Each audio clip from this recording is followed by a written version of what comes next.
우리보다 우리를 더 먼저 사랑하시고 더 많이 사랑하시는 우리 주 예수 그리스도의 은혜로 오늘 새벽에 저희가 이곳에 있습니다. 오늘도 호흡이 있어 주 앞에서 살 수 있는 기회를 주신 것 감사합니다.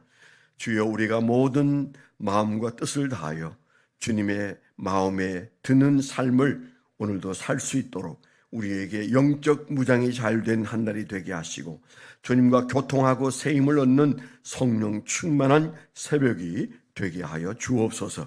예수 그리스도의 이름으로 감사하며 기도드렸습니다. 아멘. 오늘 우리에게 주신 말씀은 마태복음 16장 13절입니다. 마태복음 16장 13절부터 19절까지.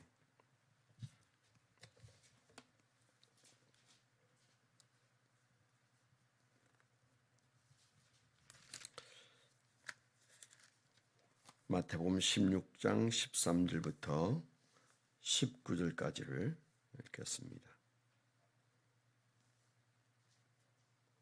합독하겠습니다. 시작. 예수께서 빌립보 가이사랴 지방에 이르러 저들에게 물어 이르시되 사람들이 인자를 누구라 하느냐. 이르되 더러는 침례 요한, 더러는 엘리야, 어떤 이는 엘리야나 선지자 중에 하나라 하나이다.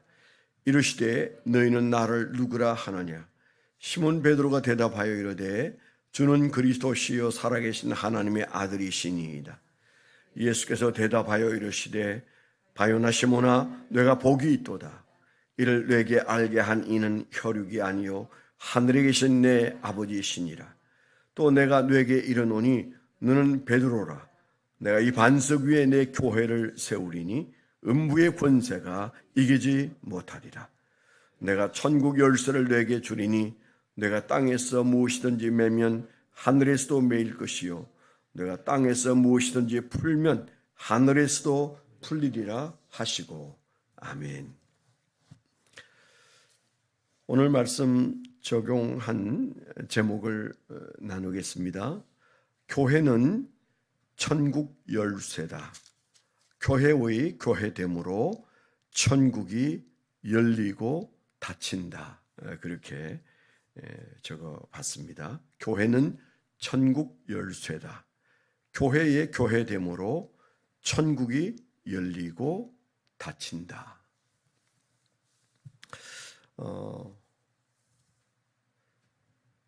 요 본문은 불과 얼마 전에 수요일 날 기도의 베이직을 설교하면서 했던 본문이고, 또 유난히 요즘에는 이 본문을 자주 우리가 말하게 되고 또 제가 들여다보고 있는 것 같습니다.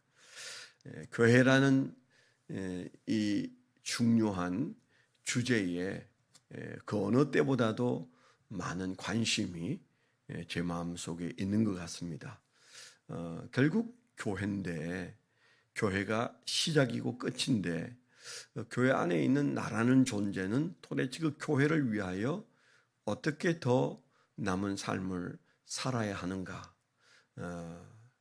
그런 질문이 스스로 많이 생기고, 그래서 왜 사람들은 교회 중심이 안 될까? 나는 과연 교회 중심으로 살아왔고 살고 있고 살 것인가? 뭐 이런 질문들이 뭐 여러분들에게도 있지만 저에게는 언제나 있어 왔고 지금도 있습니다. 우리가 자칫하면 교회를 위해서 살다가 자기를 위한 도구로 전락하는 일들을 너무 많이 보잖아요.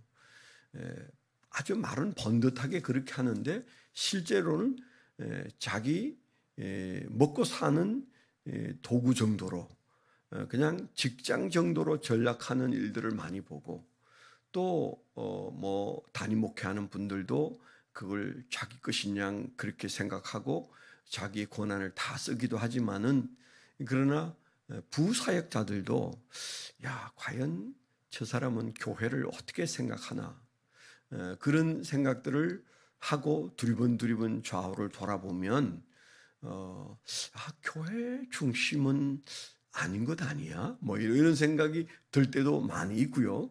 교인들은 더더욱 그렇습니다. 정말 못 믿을 사람들이 교인인가? 정말 저 사람들이 교회 중심의 삶을 사는 건 맞는 것인가?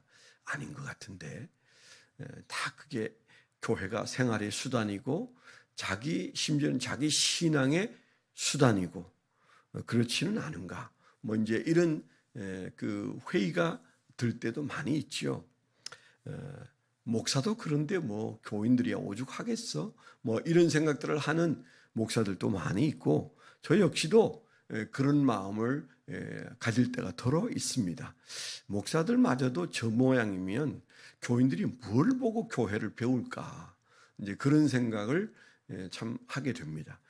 제가 개척을 했을 때 그때 불과 얼마 안 돼서 명일동에 공무원 아파트를 지을 때입니다. 그때 이제 트랙터가 그 언덕을 밀고 있을 때 지금의 그 이마트 건너편의 명덕교회 자리, 그 언덕의 명덕교회가 아주 초라한 그냥 느낌은 초가집 같은 그런 교회가 그게 약간의 그 동산인데 그 언덕에 있었어요.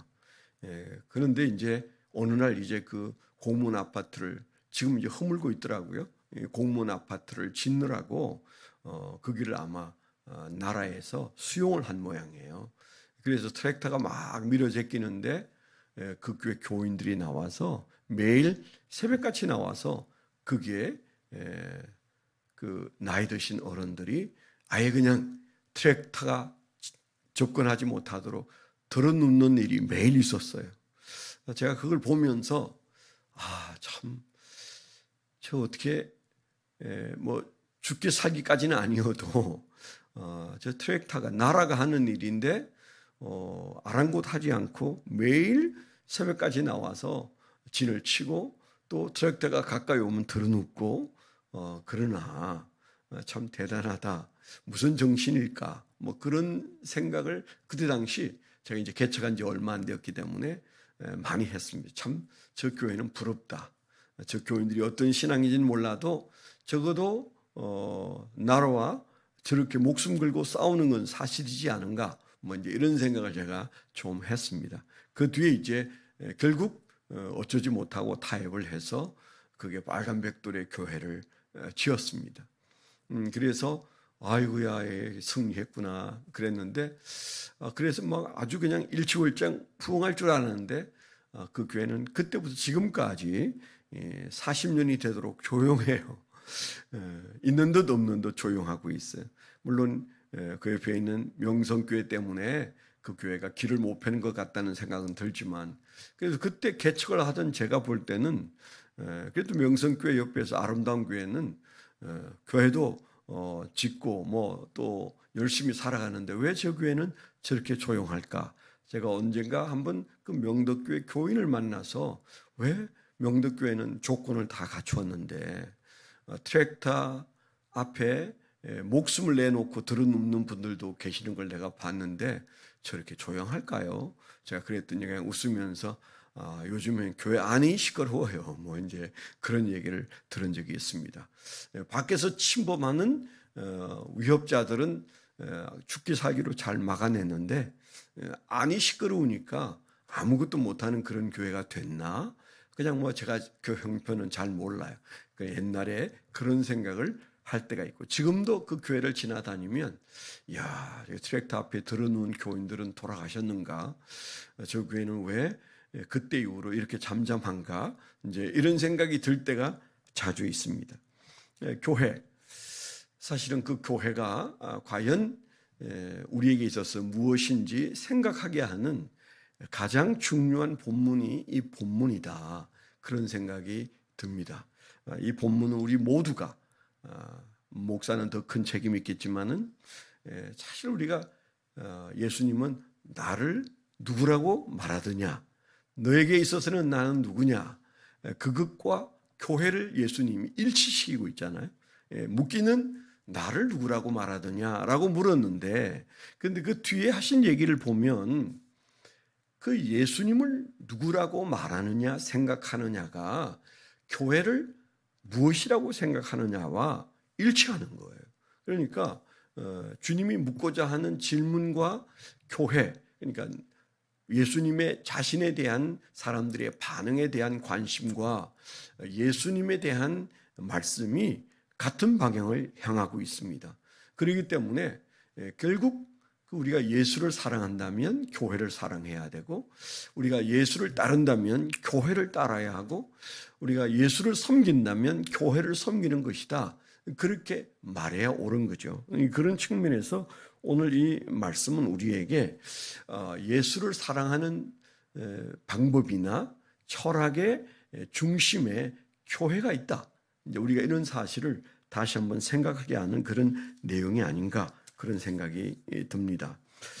예수님께서 나를 누구라고 생각하느냐라고 하신 질문에 대한 베드로의 대답을 듣고 이 반석 위에 내 교회를 세우리라 그랬잖아요.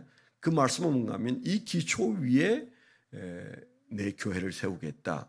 너의 그 고백이 내가 세우고자 하는 교회의 기초다. 그 얘기잖아요. 결국 예수님은 지금 현재 그가 잘 모르고 한 대답이었겠지만은 그 대답을 교회의 기초로 선포하시는 거예요. 그러니까 엄청난 말씀을 지금 하고 계시는 거예요. 생각지도 안 해보았던 에클레시아를 그때 예수님의 입에서 처음으로 꺼내신 거죠. 그러니까 예수를 누구라고 생각하느냐? 메시아라고 생각합니다. 그러니까 그래, 바로 그게 이 교회의 기초다. 이 기초 위에 내 교회를 세울 것이다. 그리고 하신 축복의 말씀이 너는 그 교회 안에서 천국의 열쇠다. 이렇게 말씀을 하셨잖아요. 그러니까 이 중요한 두 가지, 이 고백이 교회의 기초가 된다라는 말씀과 함께 이 고백이 바로 천국 열쇠다. 이제 이런 말씀을 하신 것이니까 이 두 가지 의미가 굉장히 깊다는 생각이 다시 한번 드는 거죠. 그렇다면 교회는 그 고백 위에 있는 겁니다. 예수가 누구냐고 생각하는 사람들이 고백하고 사는 삶의 언저리가 교회예요. 그러니까 예수를 믿는다면 교회를 떠날 수도 없고, 예수를 믿는다면 교회를 우리가 삶의 수단으로 여겨서도 안 되고, 예수를 믿는다면 그 교회가 우리 삶의 신앙의 전부인 거죠. 교회를 떠나서는 예수를 생각할 수가 없도록 만들어 놨어요. 예수님이 그렇게 말씀하셨어요. 너희는 나를 누구라고 생각하느냐? 그 고백 위에 내 교회를 세우겠다. 그래서 우리가 그리스도의 몸이다. 성경에 있는 대로 교회는 그리스도의 몸이고 그리스도는 그 교회의 머리다라고 하시는 말씀과 일치하는 내용이잖아요. 그러면 교회는 우리의 의식 속에 가장 중요한 위치로 들어와 버리는 거죠. 그러니까 우리가 죽고 사는 신앙적 문제에서 교회를 젖혀놓을 수가 없는 것이죠. 그런 측면에서 예수님께서 이 교회를 말씀하시고 있다. 이렇게 생각할 때 엄청난 얘기구나. 이제 이런 생각을 하게 되고요. 그 다음에 하신 말씀이 베드로에게 하신 말씀이 이 반석 위에 내 교회를 세우리라 하신 말씀 그 끝에 천국의 열쇠를 너희에게 주겠다. 이제 이렇게 하신 말씀이 사실은 우리에게 굉장히 도전이 되는 말씀인데, 뭐 해석의 차이는 좀 있습니다. 이걸 꼭 조금씩 다르게 해석하는 해석들이 있는 거죠. 내가 천국 열쇠를 뇌게 주리니 내가 이 땅에서 무엇이든지 매면 하늘에서도 매일 것이요 내가 땅에서 무엇이든지 풀면 하늘에서도 풀리리라. 그러니까 대표적인 해석은 세 가지예요. 하나는 베드로가 그날 예수님에게 천국을 열고 닫고 하는 열쇠를 받았구나. 베드로가 엄청난 축복을 받았구나. 그 말 한마디에. 그래서 우리는 베드로를 따르면 돼. 이렇게 생각하는 해석이 있습니다. 소위 말하는 로만 캐토릭의 해석이 그거죠. 우리가 잘 압니다. 그건 지나친 해석이다. 성경을 몰라도 너무 모르고 문맥을 따져보면 지금 베드로를 칭찬하는 게 아니고 베드로의 신앙 고백을 주님께서 말씀하신다면 결국 그걸 쫓아가면 그게 교회가 천국의 문을 열고 닫는 열쇠다. 교회에 대한 신앙 고백이 열쇠가 된다. 그러니까 교회가 천국과 관련한 브릿지에 해당한다. 뭐 이렇게 말씀하신다고 봐야 되는 거죠. 그래서 이제 우리가 두 번째는 그게 아니고 이거는 교회를 말하는 것이고 그 고백 위에 교회가 세워졌으니까 교회는 구원의 브릿지다. 이렇게 해석하는 것이 두 번째 해석이죠. 또 이제 세 번째 해석이 있다면 가장 큰 해석을 두고 말하는 겁니다. 세 번째 해석은 이건 우리가 기도의 축복이고 영광이다. 우리가 교회로서 기도하면, 교회가 기도하면 천국 문이 열린다. 그래서 교회에게 준 기도의 축복이다. 그래서 우리가 교회로서 기도할 때마다 하나님은 그 기도에 따라 천국 문이 열리는 축복을 허락하신다. 그렇게 해석하는 해석도 있습니다. 저는 이 해석도 나쁘지 않다고 생각합니다. 적어도 첫 번째만 아니면 두 번째, 세 번째는 우리가 어떻게 해석하건 그걸 나무라긴 좀 어렵다. 그렇게 우리가 볼 수 있지 않을까 그런 생각이 듭니다. 그래서 저는 교회는 이 고백 위에 세워져야 하고 또 이 특권, 그러니까 천국 문이 열리고 닫히는 특권이 교회에 있다. 그럼 우리가 그 특권을 내 것으로 여기고 싶다면 우리는 교회와 일치해야죠. 특별히 교회의 뜻과 일치해야 돼. 누구의 뜻일까요? 예수 그리스도의 뜻에 일치해야 돼. 요즘은 이제 사람의 소리가 예수님의 머리 대신 예수님의 음성보다 더 큰 게 오늘날 현대교회 문제예요.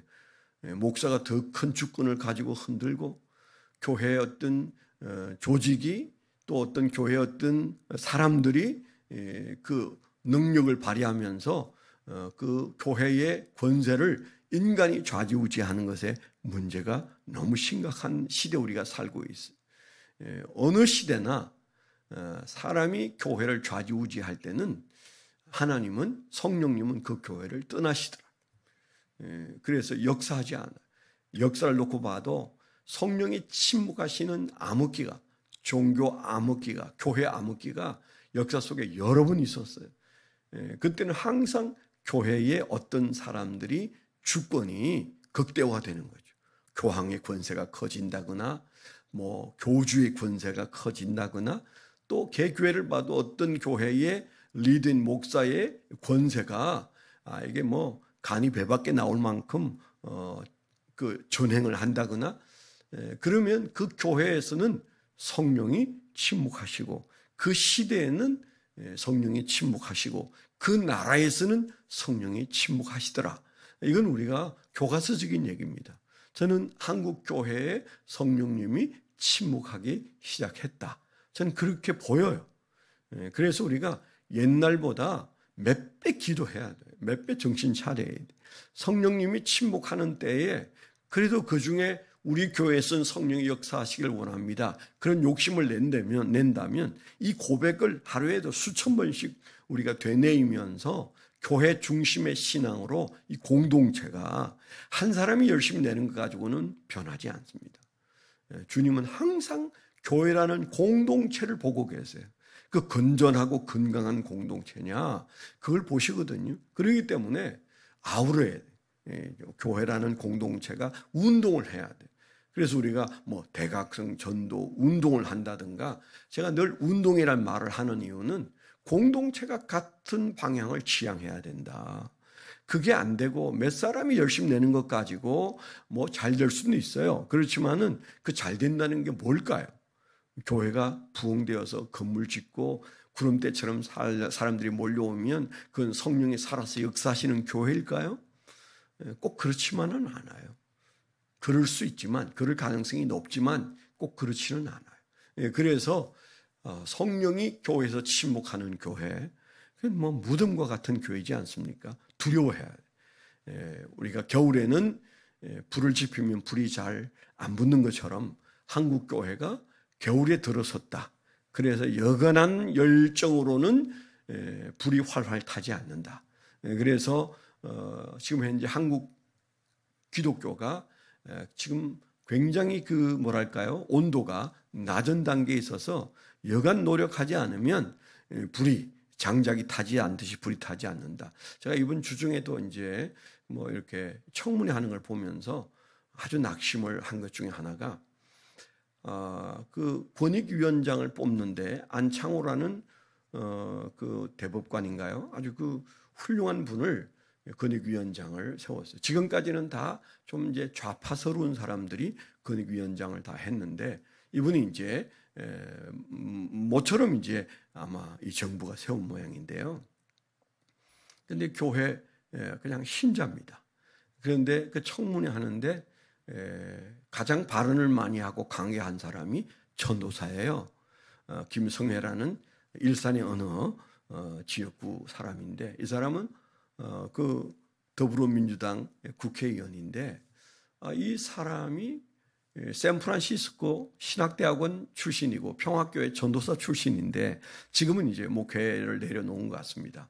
그런데 이 사람이 그분에게 한 말이 그 안창호 권익위원장 후보자에게 한 말이 당신은 보수 그 기독교 탈레반이다. 탈레반이란 말을 하더라고. 너무 놀랐어요. 그때는 제가 그분이 전도사 출신이라는 걸 몰랐어요. 신학교 미국에서 그것도 3년짜리 신학을 했다는 것도 몰랐어요. 근데 나중에 이제 보도를 보고 이야 망했구나 한국교회. 어떻게 저렇게 말하냐. 그래서 진화론과 창조론을 꺼내놓고 말하면서 어떻게 권익위원장 하겠다는 사람이 창조론을 주장하냐. 이 시대가 어느 시대인데 그걸 주장하냐.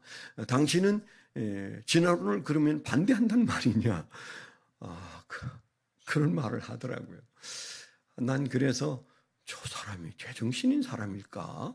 이제 그런 생각을 했는데 그런 발언을 교회나 목회자나 하나님을 두려워하지 않고 발언을 만천의 사람이 보는데 한다는 것은 그건 한국 교회가 너무너무 지금 현재 질척거리고 있다는 말이잖아요. 또 뭐 다른 방송에서 그런 말을 했다는 천하람 여러분 들어본 사람이에요.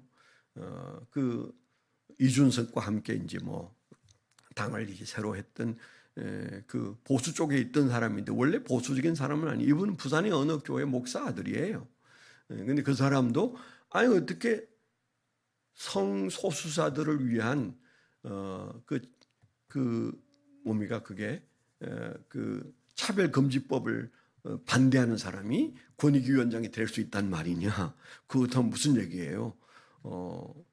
그러니까 동성애자들을 옹호하는 법을 만들자는 쪽에 서 있는 거잖아요. 목사들이 공공연하게 그런 말을 하면서 그 안창호라는 평신도를 그런 걸 가지고 공격하는 소리를 들으면서 야, 한국 교회는 진짜 이제는 정말 어렵게 예수 믿는 시대가 됐구나. 성령이 이런 분위기에서 역사하시기는 정말 어렵다. 목회 여간 자리에서는 안 되겠구나. 정신 바짝 차리고 몸부림쳐야 되겠구나. 성령님이 꼼짝 안 할 것 같으다. 이 살아는 판에서 성령님이 역사하실 마음이 드시겠는가? 이제 이런 생각. 뭐 안에서는 오만 목회자들의 부정스러운 얘기와 싸우는 교회들 얘기에 바깥에서는 교회를 공격하고 그리고 예수를 공격하는 그런 일들이 아주 파다한 이 시대 대한민국에 정말 교회가 성령 충만해야 되는데 어렵지 않을까 그런 생각이 많이 들어요. 조금 길게 얘기를 했습니다. 정말 우리가 예수를 믿는데 교회 중심으로 예수를 믿는다면 나는 없고 교회만 있는 그런 신앙을 적어도 오늘 새벽에 나오신 분들만이라도 하려고 해야 돼요. 그래서 교회를 위해서 나는 죽을 수도 있다. 트랙터가 아니고 어떤 것 앞에서도 나는 순교가 가능하다면 순교하고 싶다. 우리가 그런 마음으로 교회를 위해서 내가 할 수 있는 일이라면 십자가에 매달린 주님처럼 찢겨 죽어도 된다. 우리가 그런 마음으로 교회를 사랑하는 이들에 의해서 성령님이 역사하시기 시작할 수 있다. 성령이 역사해야 우리가 사는 거예요. 밥도 먹고 그리고 행복하게 살 수 있는 거예요. 교회가 그런 교회가 되는 데는 매우 어려운 겨울이다. 우리가 이런 생각을 하면서 오늘 새벽에는 성령이 역사하실 수 있는 그 교회, 천국 문을 닫고 여는 교회의 사명이 지켜지는 그런 교회가 되게 해달라고 우리가 함께 기도하는 새벽이 되었으면 좋겠습니다. 기도 제목 하나만 말씀을 드리겠습니다. 우리가 조금 전에 얘기했으니까 오늘은 우리가 대한민국의 교회들을 위해서, 목사님들을 위해서 정말 한국 교회가 다시 살아나는 전 세계 기독교의 보루라고 말하지 않습니까? 마지막 그 소망이 한국 교회라고들 다들 생각합니다. 그 한국 교회도 흔들흔들하면 안 되니까 우리가 함께 기도하는 새벽이 되시기를 바랍니다. 하나님 아버지 감사합니다. 오늘 새벽에도 주님이 누구냐고 물으시고 그 고백 위에 교회를 세우시겠다고 말씀하셨고 수없는 피를 흘려 오늘날 이 땅에도 교회가 세워졌는데 믿음의 선조들이 피 흘려 세운 교회가 인간들의 욕심 때문에 그리고 참 우리가 타락한 정신 때문에 한국 교회가 흔들리고 있는데 우리는 흔들리고 있지 않은지, 우리 교회는 건전하게 서 있는지, 교회를 위해서 죽을 수 있는 사람들은 얼마나 되는지 우리 자신을 돌아보면서 주여 우리의 욕심을 내려놓고 교회만을 생각하는 거룩한 공동체로 주여 나아가게 하여 주시옵소서. 이제는 우리 주 예수 그리스도의 은혜와 아버지 하나님의 극진하신 사랑과 성령님의 내주 동행하시며 감화감동하심이 하나님을 사랑하는 거룩한 백성들의 생애 위에 지금부터 영원토록 함께하여 주시옵기만을 간절히 축원하옵나이다. 아멘.